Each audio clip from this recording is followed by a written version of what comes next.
I'm inviting people to make love for at least 3 hours, if not 3 days or more. Why not?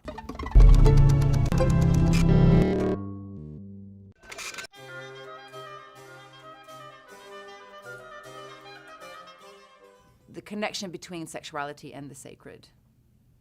What is it? What is that liaison? I became interested in this connection between the sacred and the sexual. I began to study what was happening in the body in the moment that we step away from the average length of a sexual encounter, which is 3 to 15 minutes, and we actually begin to make love at length.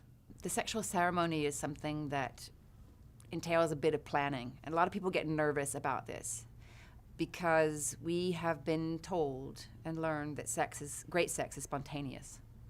You know, we've been told time and time again, great sex has got to be spontaneous. Grab me, push me against the wall, whatever, you know. When in reality, people who have relationships and have maybe children or who have been together for more than 3, 6 months, a year, they begin to have to start to work at it a little harder. So the idea behind the sexual ceremony is that you actually create the time, the space. You put the world aside. You turn off the phones. You turn off the computers. You turn off the television. You lock the doors. You disappear. Let the people know who would be worried if they don't find you that you're okay, but you've got things to do and that you won't be available for 24 hours, for 2 days.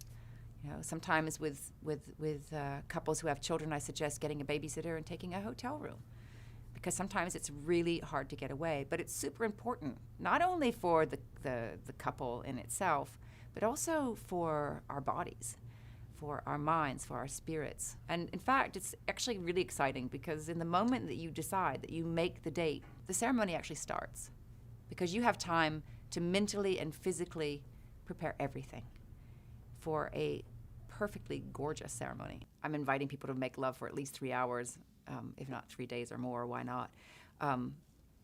Penetration is not the only objective, and this is why it becomes exciting to put in some tools and techniques that allow the entire body to be stimulated. This is also a means to help to get the endorphins flowing and also to charge the entire body with the sexual vibration. When we actually take our time to make love to each other, we get the endorphins pumping. Endorphins, in fact, are interesting from a chemical point of view because they have a very similar chemical composition to that of opiates. And they don't flow through the system readily in a short period of sexual activity.